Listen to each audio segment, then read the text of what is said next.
মহিলাদের দুটি খারাপ গুণের কারণে, দুটি দোষের কারণে তারা জাহান্নামে সবচেয়ে বেশি যাবে বা বেশি যায়। এর ভিতরে একটা হলো তারা তুকফিরনাল লানা ও তাকফুরনাল আশির। তিনি বলেছেন তোমরা মহিলারা বেশি বেশি করে লানত দাও, অভিশাপ দাও। এটা একটা রোগ।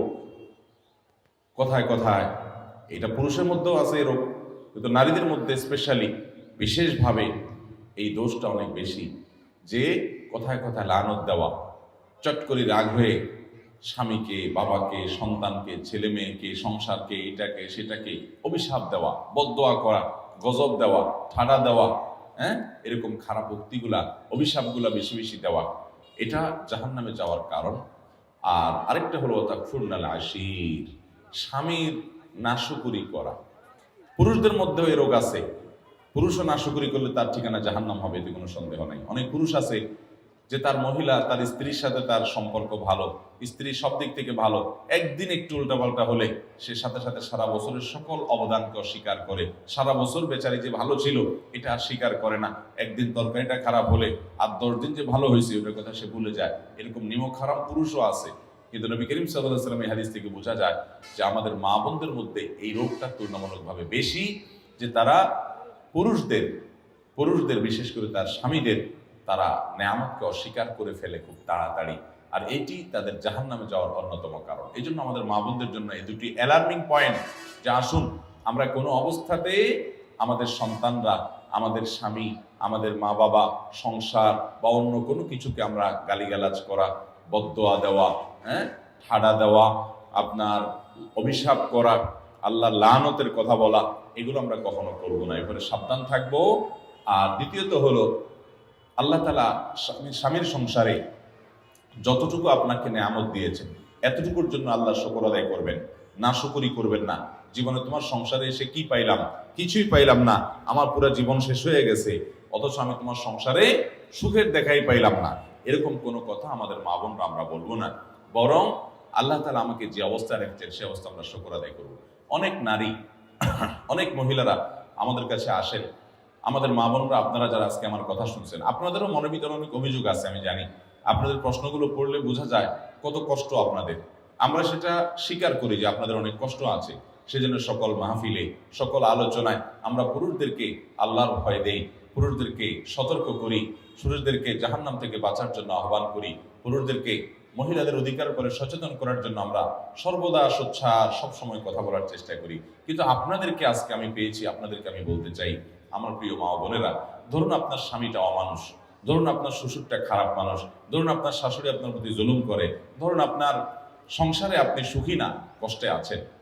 তো এই জন্য আপনি হাহুতাশ করে, এর জন্য আপনি অস্থির হয়ে, এর জন্য আপনি নিজের সুখকে নষ্ট করে দিয়ে বেসবর হয়ে আপনার কোনো লাভ হবে না। আমার প্রিয় মা, প্রিয় বোন, আপনি বরং সবর করলে কি হবে জানেন? আল্লাহ কোরআনে বলেছেন, ইন্নামা ইউওয়াফাস সাবিরুনা আজরাহুম বিগাইরি হিসাব। যারা ধৈর্যশীল হবে, যারা সবর করবে, দুনিয়ার বিভিন্ন কষ্ট, দুঃখ, মুসিবত, এগুলোকে আল্লাহর দিকে তাকিয়ে যে সবর করলে আল্লাহ তাআলা সওয়াব দেন, জান্নাত দেন, আল্লাহ খুশি হন। আল্লাহ বলেছেন, ইন্নাল্লাহা মাআস সাবিরিন, আল্লাহ ধৈর্যশীলদের সাথে থাকেন। আল্লাহ বলেছেন, আল্লাহ ইউহিব্বুস সাবিরিন, তিনি ধৈর্যশীলদের পছন্দ করেন, ভালোবাসেন। ধৈর্যশীলদেরকে এত মর্যাদা আল্লাহ দিয়েছেন।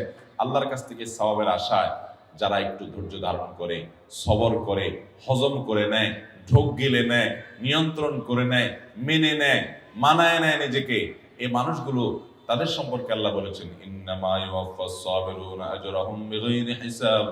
ধৈর্যশীলদের বিনিময় আল্লাহ রাব্বুল আলামিন হিসাব ছাড়া দিবেন। কোনো হিসাব করে আপনাদেরকে দিবেন না।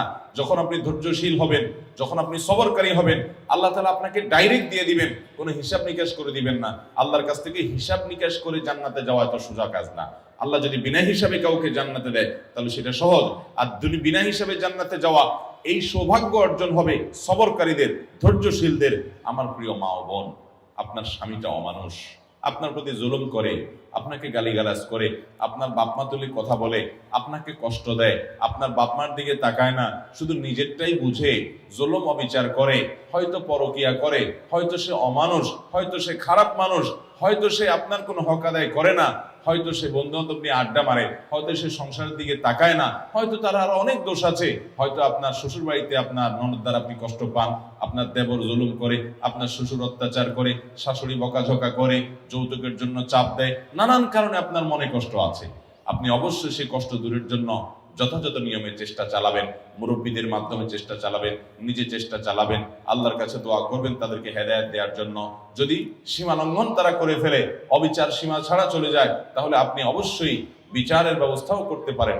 30 বছর জুলুম সহ্য করেছেন, 40 বছর সাংসারিক জীবনে জুলুম সহ্য করেছেন। এই তো আমার কাছে এমন নারীও এসেছেন, এসে মনের দুঃখে ফোনে এক ভদ্র মহিলা আমাকে বললেন যে হুজুর, মানুষের জীবনে দুঃখ থাকে একদিকে, আমাকে আল্লাহ সব দিক থেকে দুঃখের মধ্যে রেখেছেন, পরীক্ষার মধ্যে ফেলেছেন। কিভাবে?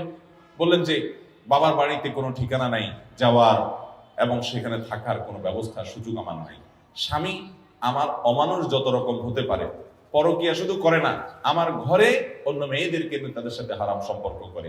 একজন নারীর জন্য এটা কত বড় বেদনা! শুধু আমার ঘরে না, আমার কক্ষ থেকে আমাকে বের করে দিয়ে সেখানে সেটা দখল করে সে। এটা যে একজন মহিলার জন্য কত কষ্টের হুজুর, সেটা আপনাকে বলে বোঝানো যাবে না। এরপরে বললেন যে আচ্ছা ভালো, স্বামীটা খারাপ গেল, আমি সবর করলাম, আমার ছেলে মেয়ে বড় হয়েছে।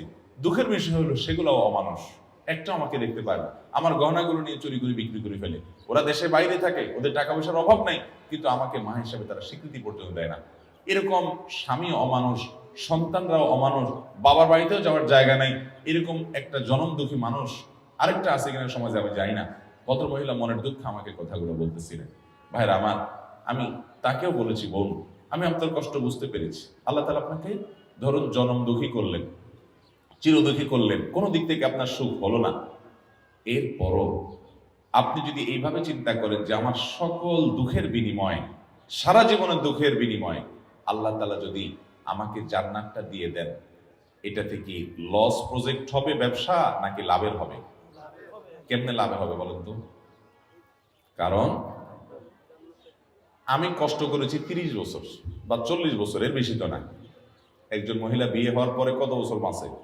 40 বছর, 30 বছর, 50 বছর, এর বেশি তো বাঁচে না সাধারণত আমাদের দেশে গড়াই যায়।